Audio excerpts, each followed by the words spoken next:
मुजफ्फरपुर में आज राजद के विधायक मुन्ना यादव ने अपने सैकड़ों समर्थकों के साथ मीनापुर प्रखंड कार्यालय पर आज धरना प्रदर्शन दे दिया है। जहां आप तस्वीर देखिए किस प्रकार से जो है राजद के विधायक मुन्ना यादव अब सैकड़ों समर्थकों के साथ अपने 15 सूत्री मांगों को लेकर मीनापुर प्रखंड कार्यालय पर धरना प्रदर्शन में बैठ चुके हैं। और ऐसे में सरकार के खिलाफ उन्होंने मोर्चा खोल दिया है। उन्होंने साफ तौर पे कहा कि अगर हमारी मांगे पूरी नहीं होती है तो सड़क से अब सदन तक की लड़ाई लड़ी जाएगी।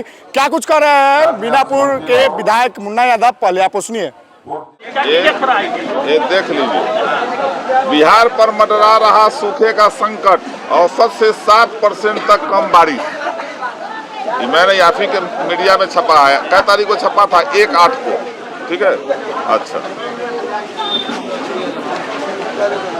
इसमें देखिए, बारिश नहीं होने से 55% ही रोपनी, 20% तक घटेगा उत्पादन। किसानों को लग सकती है 2000 करोड़ तक की चंपत। 2000 करोड़ रुपए का घाटा किसान को। तो जब वर्षा नहीं हुआ, 50% खेती हुई, धन रोपनी हुआ, सुखाड़ घोषित क्यों नहीं? मेरी मांग है कि मीनापुर को सुखाड़ घोषित करो। और एक भी मांग ऐसा नहीं है जिसके लिए हम लोगों ने सदन में लड़ाई नहीं लड़ी है। 15 सूत्री जो मांग है हमारा, सुखाड़ का मामला है, अंचल कार्यालय में जो भ्रष्टाचार है वो तो आप लोग भी मालूम है, आप लोगों को भी, कि जो सत्ता पक्ष के विधायक थे मुख्यमंत्री जी के सामने में बोले दर्जनों विधायक कि हमारा बीडीओ, सीओ, चपरासी, थाना, पुलिस कोई नहीं सुनता। मीडिया में भी आया था। उसके बाद वृद्धा पेंशन, एक देश में कहता है 1 नेशन 1 पेंशन, एक देश में एक नियम। हमारे देश में बहुत जगह ऐसा है जहां 7500, 7900 रुपया तक वृद्धा पेंशन मिलता है।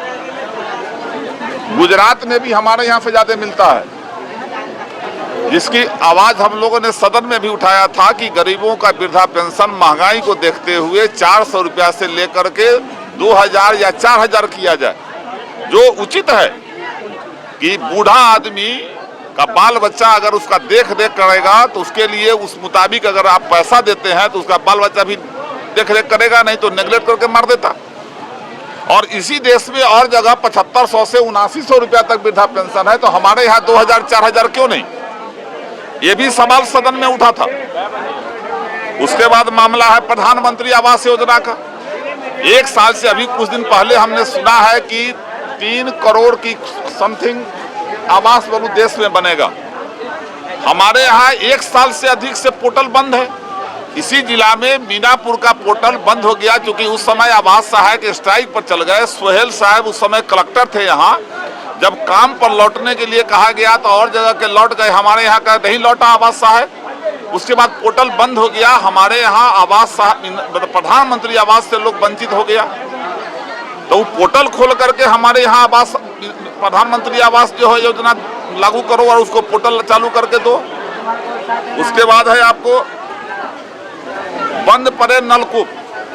किसान, अभी सरकार कहती है कि हम खेत तक जो है बिजली दौड़ा रहे हैं। अब विजेंद्र बाबू भी सदन में बोलते हैं कि हम लोग जो है आम मतलब कि जनरल से घर वाला बिजली से सस्ती दर में बिजली दे रहे हैं। जो नलकूप वर्षों पहले से चल रहा था, किसानों को सुविधा होती थी, आज वो नलकूप क्यों बंद पड़ा हुआ है? उस नलकूप को चालू करो। आपने चिन्हित किया है जाति जनगणना से, आप तमाम लोग को मालूम है कि जाति जनगणना ने चिन्हित किया है कि 94 लाख परिवार ऐसा है जिस परिवार में कमाने वाला चाहे उसकी आमदनी का कोई स्रोत नहीं है। ये मैं नहीं बोल रहा हूँ, बिहार सरकार चिन्हित की है जनगणना करा करके, आर्थिक सर्वे करा करके। क्या वैसे परिवार को आप मुफ्त बिजली नहीं दे सकते? क्या वैसे परिवार को जिसको तय किया गया कि हाँ 2 लाख रुपया जिसका आर्थिक आमदनी आर्थिक सूची में जो आया 94 लाख में, उसको 2 लाख रुपया का मदद मिलेगा? आप 2 लाख के मदद की बात कर देते। और जब वही आदमी आय प्रमाण पत्र का एक लोचा लगा देते हो तो सीओ के यहाँ आय प्रमाण पत्र बनाने जाता है तो आप तय करते हो 72,000, वो देता है 1 लाख। और 1 लाख का आय प्रमाण पत्र जब ये बना देता है तभी उसको जो है फायदा लाभ नहीं मिल पाता है। सरकारी दोहरा पॉलिसी खेल रही है सरकार। एक तरफ कहती है कि गरीब को हम 2 लाख रुपया देंगे जो आर्थिक स्थिति में कमजोर है, और दूसरे तरफ पदाधिकारी को कह देता है कि तुम कम जो है उसका जो है आय प्रमाण पत्र नहीं बनाओ। ये साफ मंशा है कि सरकार जो है बिहार के आम आवाम जो गरीब लोग है उसको ठगने का काम कर रही है।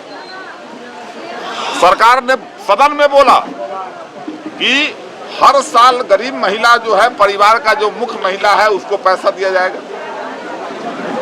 आप बताइए, सर्वे करके बताइए किसी को नहीं मिला। तो ये ठगने का पॉलिसी है। सबसे बड़ा मामला है कि 15% आरक्षण जो हम लोग के सदन में हम लोगों ने हम लोग से साथ बात हुआ, दोनों सदन में, विधान परिषद और विधानसभा में पारित करके और भेजा गया। ठीक है, माननीय उच्च न्यायालय के द्वारा कोई त्रुटि अगर सरकार के द्वारा हुआ पेश करने में, उसको रद्द कर दिया गया। क्या 9वीं अनुसूची में उसको शामिल नहीं किया जा सकता? मैं उस 10% आरक्षण के खिलाफ नहीं हूं जो सवर्णों को दिया गया, लेकिन वो 3 दिन में लोकसभा और राज्यसभा से पारित करके, और 3 दिन में जब वो 10% आरक्षण उनको मिल सकता है, तो हमारा ये 15% आरक्षण जो सदन में पारित हुआ, जो विधानसभा में और विधान परिषद में, इसको क्यों गलत साबित करना पड़ा? और एक सवाल और है मेरा, मैं आपके माध्यम से मुख्यमंत्री जी वो भी पिछड़ा समाज से आते हैं, मैं उनसे आग्रह करूंगा कि आपने जो सरकार, बिहार सरकार के एडवोकेट नियुक्त किए हुए हैं, आप जरा उनसे बात कीजिए कि उनके रहते मेरा आरक्षण क्यों खत्म हो गया। तो ये तमाम 15 बिंदु है मेरे पास। किसान के कृषि लोन जो है वो माफ किया जाए।